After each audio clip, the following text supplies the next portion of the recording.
धाबेजी special सनती zone का संगे बुनियाद रख दिया गया है। वजीर खारजा बिलावल भुट्टो ने तकरीब से खिताब करते हुए कहा कि धाबेजी 5 अरब डॉलर की सरमायाकारी और 1 लाख से ज्यादा मुलाजमतें पैदा करेगा। हुकूमत और कारोबारी तबके के साथ मिलकर काम करेंगे ताकि नौजवानों को रोजगार मिलेगा। मजीद उनका कहते करते हैं और पीपल्स पार्टी काम करके दिखाती है। और तब्दीली के नाम पे हमने वो तबाही भी देखा है और पाकिस्तान पीपल्स पार्टी की खिदमत भी हमने देखा है।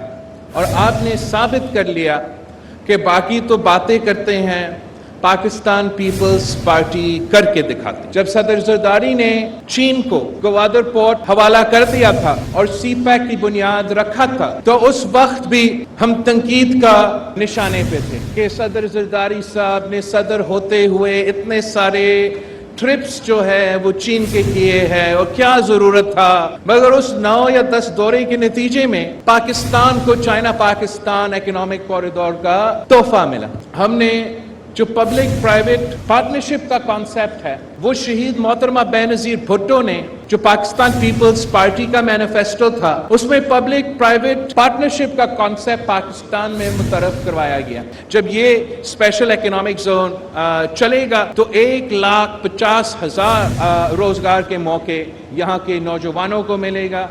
पब्लिक प्राइवेट पार्टनरशिप के थ्रू हुकूमत और कारोबारी तबका के साथ मिलके हम ऐसे मेहनत करेंगे, ऐसे काम करेंगे जिससे हम नौजवानों के लिए रोजगार के मौके प्रोवाइड कर सकते हैं। हम मिल के मेहनत करेंगे इंशाअल्लाह ताला।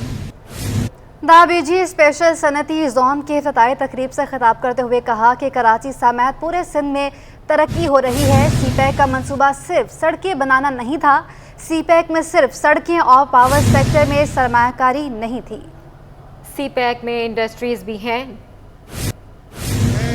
किसी और को नहीं, चाइनीज गवर्नमेंट को कोट करता हूँ, उस वक्त के डिप्टी हाई कमिश्नर थे चाइना के, और उन्होंने कहा था ये आइडिया चीन से भी नहीं आया था। उन्होंने कहा था कि सीपेक का आइडिया प्रेसिडेंट आसिफ अली जरदारी ने, उस वक्त प्रीमियर ली प्राइम मिनिस्टर नहीं बने थे, prime minister in waiting premier Li को सीपेक का आइडिया दिया था और उसको चाइना ने उठाया। और ना सिर्फ CPEC but president Xi Jinping ने उसको और आगे बढ़ा के बेल्ट एंड रोड का कॉन्सेप्ट दिया। सीपेक का हरगिज ये मतलब नहीं था कि कुछ सड़कें बना दो। सीपेक का मकसद यही है कि पाकिस्तान को चाइना की मदद से हम ऐसी इंडस्ट्रियल जोन्स दें जहां पे लोगों की एम्प्लॉयमेंट हो, पाकिस्तान की अपनी एक्सपोर्ट्स बढ़े और खुशहाली आए। तो जब तक इकोनॉमिक जोन्स नहीं बनेंगे सीपेक आगे नहीं बढ़ेगा। न्यू रिजविया सोसाइटी में डकैती मुजाहमत पर नौजवान की हलाकत। पुलिस ने डकैत की मोटरसाइकिल कब्जे में ले ली। मकतूल की गाड़ी का बम्पर भी थाने पहुंचा दिया गया है। डकैत की मोटरसाइकिल के जरिए असल मुल्जमान की गिरफ्तारी अमल में लाई जा रही है। तफसीलात जानेंगे अनुषा जाफरी से। जी अनुषा।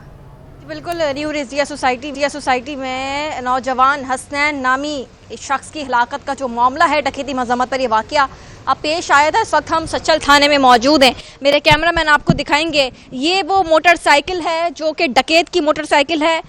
4 मुसल्लह मुल्जिमान थे जिन्होंने गाड़ी में सवार जो है वो लोगों को रोकने की कोशिश की, डकैती की नीयत से वो नहीं रुके। ये वो गाड़ी का बम्पर है, मकतूल की गाड़ी है ये, जिसकी हालत भी जो है वो अभी आप देख सकते हैं कि ये पूरी यहाँ से जो है वो उसका बम्पर ये पूरा टूट चुका है। ये बम्पर है, देख सकते हैं आप। ये गाड़ी जो है वो इस मोटरसाइकिल पर चढ़ाई गई है और इस मोटरसाइकिल पे आप देख सकते हैं कि नंबर प्लेट भी जो है वो मौजूद नहीं है। अपने कैमरामैन से मैं थोड़ा कहूँगी जूम करके थोड़ा इधर की हालत दिखाएं बाइक की। ये बाइक का हशर जो है वो यहाँ से पूरा जो है ये टूट चुकी है। ये बाइक यहाँ से टूटी हुई है और बाकायदा तौर पर ये गाड़ी जो है इस बाइक के ऊपर चढ़ी है, जिसके बाद जो है वो ये गाड़ी यहाँ की फंसी है। एक और मोटरसाइकिल पर जो 2 मुसल्लह मुल्जिमान थे वो इस गाड़ी के आगे आए हैं और डायरेक्ट स्ट्रेट फायर ऑन किया है। जो हसनैन नामी बैठा हुआ था शख्स, उसके ऊपर फायर लगे हैं और वो अपनी जान की बाजी जो है वो हार गया है। इसमें जो है वो सचल पुलिस ने जो है वो ये बाइक जिसके नाम है उसको गिरफ्तार कर लिया है। कहा यह जा रहा है कि ये बाइक जिसके नाम है वो डकैत का वालिद बताया जा रहा है। रात गए जो है वो मदीना कॉलोनी में और सादी टाउन में छापा मारा गया है। छापा मारने के दौरान जो है वो कुछ मुश्तबा को हिरासत में लिया गया है, जो कि उनकी फैमिली के लोग ही जो है वो बताए जा रहे हैं। डकैत का भाई भी जो है वो गिरफ्तार कर लिया गया है और ये बाइक जिसके नाम थी, जो कि डकैत का वालिद है, उसको भी जो है वो गिरफ्तार कर लिया गया है। 4 मुसल्लम मुल्ज़िमान थे, जिनमें से 3 की शक्लें जो है वो पुलिस को मौसूल हो गई हैं, जिन्होंने फायरिंग की है। और SHO सचल से अभी हमारी बात हुई थी, उन्होंने बताया है कि चारों को जल्द गिरफ्तार जो है वो कर लिया जाएगा। फिलहाल जो है वो SP सराबगोट चौधरी सुहेल फैज़ की जानिब से भी जो है वो हमें बताया गया है कि ये जो डकैत गैंग है ये पहले भी मुतअद्दिद बार जेल जा चुके हैं। SHO चौधरी सलीम ने बताया है कि जिन्होंने फायरिंग की है वो पहले भी सचल थाने में बंद होकर जेल जा चुके हैं और मुतअद्दिद डकैती की वारदातों में मुलव्वस हैं। फिलहाल जो है वो जो इनका डकैतों का जो वालिद है और जो उसका भाई जो मुश्तबा पकड़े गए हैं, उनसे तफ्तीश की जा रही है और उन्हीं की तफ्तीश से जो है वो जो असल मुल्ज़िमान है उनको गिरफ्तार करने की कोशिश जारी है और जल्द गिरफ्तार भी कर लिया जाएगा। हम देख रहे हैं कि सचल पुलिस ने अपनी कार्रवाई तेज़ की है और फौरी तौर पर रात के अंदर छापामार कार्रवाई करके जो है वो सस्पेक्टेड को जो है वो अरेस्ट किया है और फिलहाल पुलिस की कार्रवाइयाँ जो है वो की जा रही हैं, छापामार कार्रवाइयाँ की जा रही हैं। जबकि ये डकैत गैंग जो है वो इंतहाई मतलूब जो है वो बताया जा रहा है, जो कि पहले भी डकैती की कई वारदातों में जो है वो बंद होकर जेल जा चुका।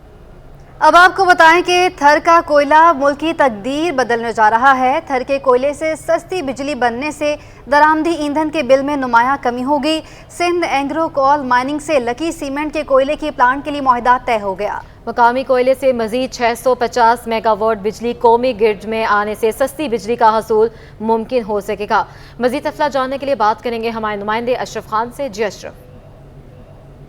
मुल्क की तकदीर तब्दील हो गई है और यहाँ पाकिस्तान में थर कोल से जो है बिजली बनने लगी है और ये सिंध में जो है थर कोल का मंसूबा है, जो ब्लॉक 2 में इस वक्त हम लोग मौजूद हैं। यहाँ से कोयला निकल रहा है, पावर प्लांट्स को फराहम किया जा रहा है। ओपन पिट माइनिंग के ऊपर ही यहाँ पे पावर प्लांट लगे हुए हैं, वहाँ से बिजली जो है सिस्टम में इस वक्त नेशनल ग्रिड में 2600 मेगावाट बिजली जा रही है। और यहाँ पे आपको दिखाएं कि ये जो माइनिंग है यहाँ पे काम हो रहे हैं। आपको छोटी छोटी जो है वो डंपर्स नजर आ रहे होंगे, वो नीचे जा रहे हैं, वहाँ से कोयला निकाल कर लेकर आ रहे हैं। ये वो तब्दील है जो मुल्क की तब्दील होने जा रही है और यहाँ पे मुल्क को इस वक्त तवानाई की आशा ज़रूरत है। सस्ती बिजली जो है इस कोयले से, मुकामी कोयला जो यहाँ दरियाफ्त हुआ है थर में, उससे जो है कोयला निकाल कर जो है मुल्क की तकदीर जो है तब्दील होने जा रही है। इस वक्त मुल्क में देखा जाए एनर्जी का जो बहरान है, महंगी बिजली जो हुई हर कोई परेशान है। तो यहाँ पे जो सिस्टम में जो बताया गया, हमारा विजिट हुआ है यहाँ थरकोल और जो सिंध एंग्रो थरकोल माइनिंग कंपनी है और यहाँ पे जो पावर प्लांट लगे हुए उसका ये बताया गया कि इस वक्त मौजूदा इस कोयले से, मुकामी कोयले से जो लैग्नाइट कहलाता है, उससे 2600 मेगावाट जो है नेशनल ग्रिड में बिजली जा रही है और दिसंबर के इख्तिताम तक ये बिजली जो है बढ़कर यानी 650 मेगावाट मजीद कोयले की जो लकी सीमेंट का है कराची में प्लांट है वो भी शुरू हो जाएगा और दिसंबर 31 तक जो है 2023 तक जो है मजमूई तौर पर 3200 मेगावाट जो है नेशनल ग्रिड में सस्ती बिजली आ जाएगी।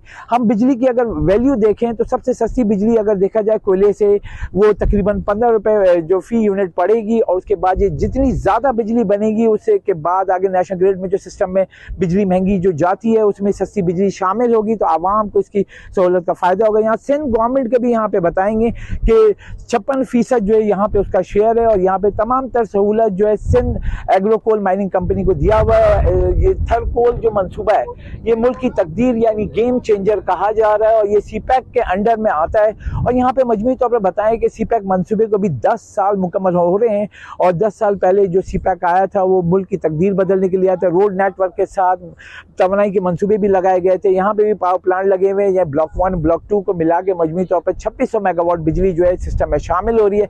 अब मजीद जैसे कि हम आपको दिखा रहे हैं, यहाँ विजिट किया कोयला, मुकामी कोयला, हम कोई इम्पोर्टेड कोयले की बात नहीं कर रहे हैं। इम्पोर्टेड कोयला बताया जा रहा है कि 130 से 140 डॉलर फी मैट्रिक टन है और मुकामी कोयला जो है ये 30 से 40 डॉलर के अंदर जो इसकी कॉस्टिंग आ रही है। सस्ता कोयला मिल रहा है, सस्ती बिजली बन रही है, लेकिन इसको तेजी से अपडेट करने के लिए। जुम्मा गोट में कायम डिस्पेंसरी इंतजामिया के अदम तवज्जुही का शिकार हो गई।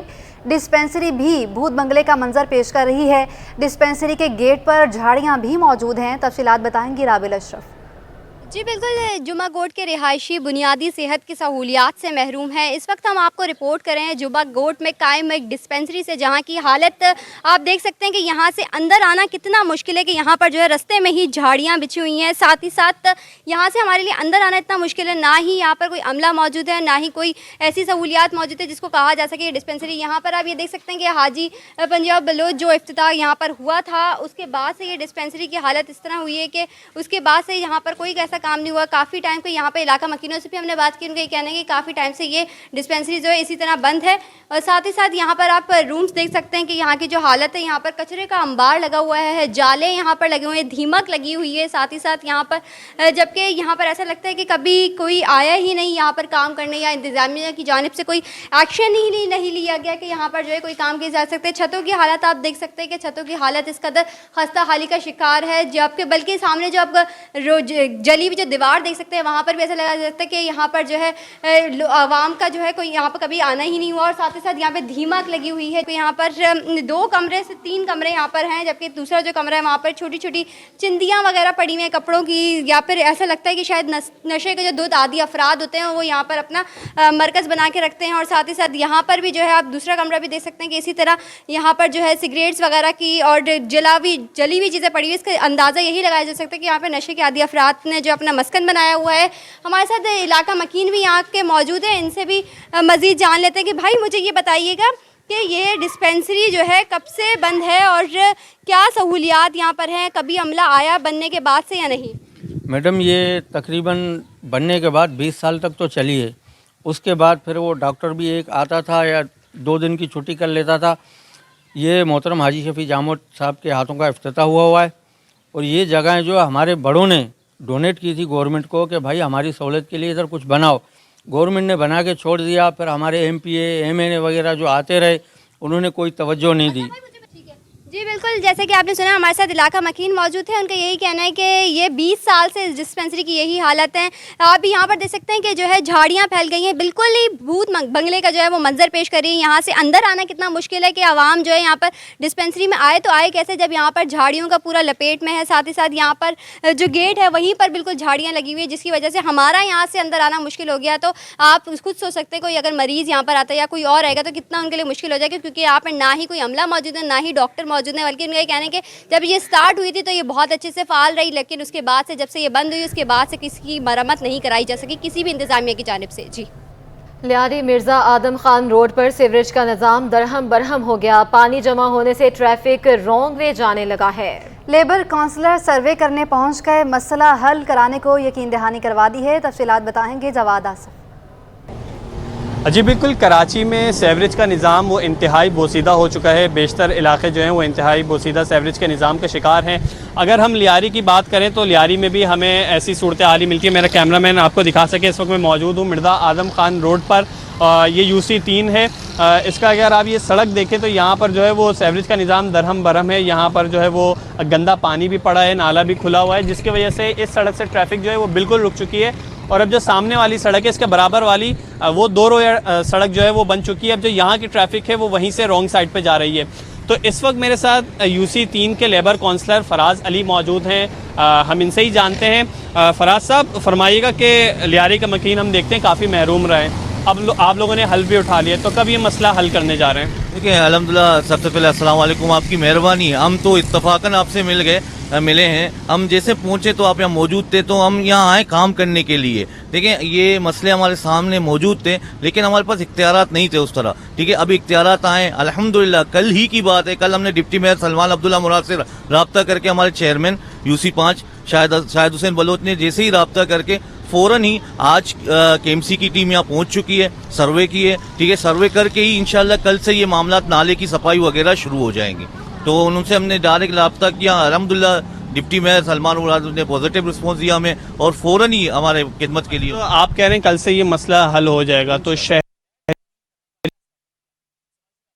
के जो मसले हैं यहाँ के, हम दीगर मसले भी देखते हैं, पानी बिजली गैस के, खासकर ये सेवरेज का, ये हल हो जाएगा इंशाल्लाह। उम्मीदें बहुत सी हैं, मैंडेट हमारे पास है। हम इंशाल्लाह काम करके दिखाएंगे सब। आप यहाँ, अब ये UC 5 है, आप यकीन जानिएगा, सबसे हम आए हैं, हमने वोट दिया, हम जीत चुके। अल्फा में हमने ले लिया। जैसे ही हमारे पास फंड नहीं है अभी तक, लेकिन हम अपनी कोशिश, अपनी मदद आपकी तरफ, हमारे हल्के के मतलब लोगों से आप पूछ लें, जितना काम हमसे हो रहा है हम कर रहे हैं। जो हमारे इख्तियारात में है, सफाई का, सॉलिड वेस्ट वालों के साथ मिलके, उनके ताउन से, DMC के साथ मिलके, उनकी ताउन से जितना सफाई वगैरह का काम है। कुछ मुश्किलात हैं, कुछ अब ये मिर्जा आदम खान रोड में मुश्किलात हैं, ठीक है, लेकिन इंशाअल्लाह ये भी हल हो जाएगा करीब। तो देखा आपने काउंसलर साहब का यही कहना था कि उन्होंने आज यहाँ का सर्वे भी किया, यहाँ पर पहुँचे हैं और डिप्टी मेयर और मेयर के कहने पर जो है वो जल्द अज जल्द जो खासकर लियारी के मकीन हैं वो काफ़ी मसाइल झेलते हैं, खासकर हमें सेवरेज का निज़ाम नज़र आता है। तो कहते हैं कि कल से जो है यहाँ पर काम शुरू कर दिया जाएगा और यहाँ के मकीनों को, क्योंकि वो मैंडेट लेकर आए, लोगों की उम्मीदें उनसे हैं, तो वो उनकी उम्मीदों पर पूरा उतरेंगे। जी